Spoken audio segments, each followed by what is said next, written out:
हमारा next concept है universal law of gravitation. कहा जाता है कि एक बार न्यूटन सेब के पेड़ के नीचे बैठे थे और उन्होंने देखा कि सेब नीचे गिरा।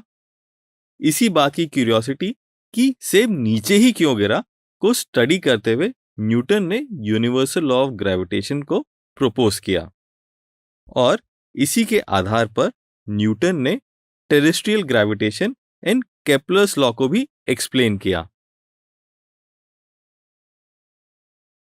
Let us see the universal law of gravitation in detail and इससे हम general formula for gravitational force between two bodies भी डिड्यूस करेंगे।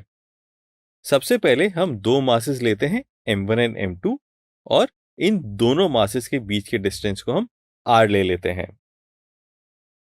According to universal law of gravitation, universe का प्रत्येक ऑब्जेक्ट दूसरे ऑब्जेक्ट पर एक फोर्स के द्वारा अट्रैक्ट होता है जो कि इनके मासेस के प्रोडक्ट के डायरेक्टली प्रोपोर्शनल होता है। That is F is directly proportional to m1 into m2। साथ ही उनके बीच की दूरी के स्क्वायर के इनवर्सली प्रोपोर्शनल होता है। That is F is inversely proportional to r square. इससे हम लिख सकते हैं F is proportional to m1 into m2 upon r square. Proportionality का साइन हटाएं तो हम उसकी जगह कांस्टेंट यूज करते हैं g। इसको यूनिवर्सल कांस्टेंट ऑफ ग्रेविटेशन कहा जाता है। g की वैल्यू होती है 6.67 इंटू 10⁻⁻11 न्यूटन मीटर स्क्वायर पर kg स्क्वायर। g की वैल्यू कैसे ये आती है ये हम आगे के सीरीज में पढ़ेंगे। अब यदि हम ग्रेविटेशन फोर्स को वेक्टर फॉर्म में रिप्रेजेंट करना चाहें तो हम मानते हैं एक कोऑर्डिनेट सिस्टम जिसमें ऑब्जेक्ट्स रखे हुए हैं जिनके मासेस m1 एंड m2 हैं और इनके position vectors r1 and r2 हैं। Displacement vector between m1 and m2 लिखेंगे हम r12 के इक्वल। यहां पर r12 हो जाएगा r2 माइनस r1। तो m1 के कारण m2 पर ग्रेविटेशनल फोर्स हो जाएगा F12 is equal to gm1m2 upon r12 का square into minus r12 cap. इसको हम इस तरह से रीअरेंज कर सकते हैं। हमें पता है r12 cap is equal to r12 vector upon magnitude of r12 vector. So F12 will become this. यदि हम m2 के कारण m1 पर ग्रेविटेशनल फोर्स कैलकुलेट करें तो that will be equal to F21। यहां से हम लिख सकते हैं F12 is equal to minus of F21। अब हम सिस्टम ऑफ मासेस के कारण एक पार्टिकल मास पर ग्रेविटेशनल फोर्स कैलकुलेट करेंगे। So let us take particle masses m1, m2, m3, m4 and m5। So force by m2 on m1 हम लिखेंगे F21, force by m3 on m1 हम लिखेंगे F31, force by m4 on m1 हो जाएगा M41 and force by m5 on m1 would be F51।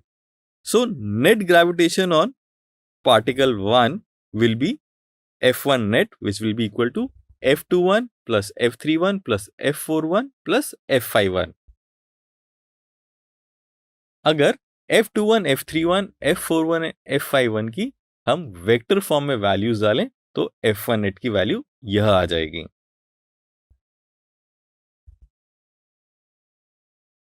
Let us now study about motion of moon around Earth as proposed by Newton।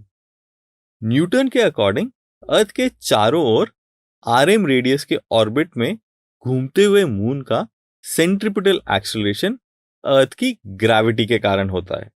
तो हम लिख सकते हैं gravitational force is equal to centripetal force. इसलिए moon का centripetal acceleration हम लिख सकते हैं am is equal to v square upon rm।